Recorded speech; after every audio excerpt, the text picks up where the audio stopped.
விடுதலை சிறுத்தைகள் இயக்கத்தினுடைய தலைவர் எழுச்சி தமிழர் மாண்பவை அண்ணன் தொல் திருமா அவர்கள் RSS போதனைகளை பின்பற்றி அஇஅதிமுக பயணித்துக் கொண்டிருக்கிறது என்று எச்சரிக்கை செய்கிறார்.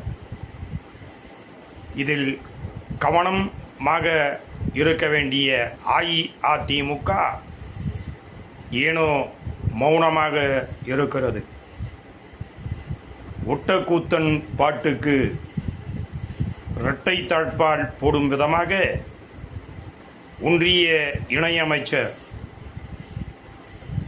முருகன் அவர்கள் சமூக பாதுகாப்பு இயக்கமான RSS ஆதலால் அந்த போதனையை அஇஅதிமுக பின்பற்றுகிறது என்றும் அதில் ஏதும் தவறில்லை என்று தானாக முன்வந்து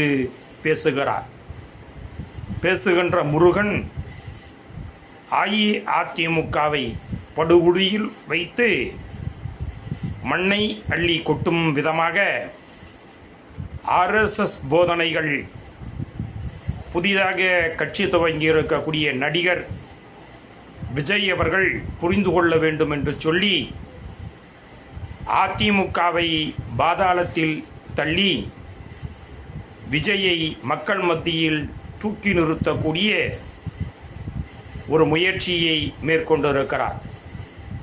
ஆனால் இதில் போய் முடியும் என்றால் கொக்கின் தலையில் வெண்ணெய் வைத்த கதையாகத்தான் போய் முடியும்.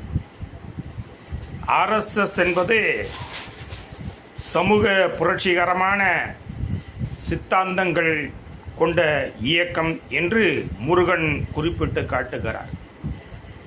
தமிழ் தகப்பன் முத்தமிழறிஞர் தலைவர் கலைஞர் அவர்கள் குறிப்பிட்டு சொன்னார்கள், கடலில் வாழுகின்ற உயிரினங்களில் மிக கொடிய உயிரினம் என்று சொன்னால் ஆக்டோபாஸ் என்கின்ற ஒரு விலங்கினம். அதற்கு கொடுக்குகள் எத்தனை என்றே விஞ்ஞானபூர்வமாக கணக்கிட முடியவில்லை. அப்படிப்பட்ட ஒரு பேரியக்கம்தான் RSS. அந்த கொடுக்குகளால் அஇஅதிமுக விழுங்கி கொண்டிருக்கிறது. அந்த கொடுக்குகளால் தூண்டிவிடப்பட்டு இன்றைக்கு தமிழ்நாட்டில் விஷத்தை தமிழ்நாடு வெற்றி கழகம் என்கின்ற அந்த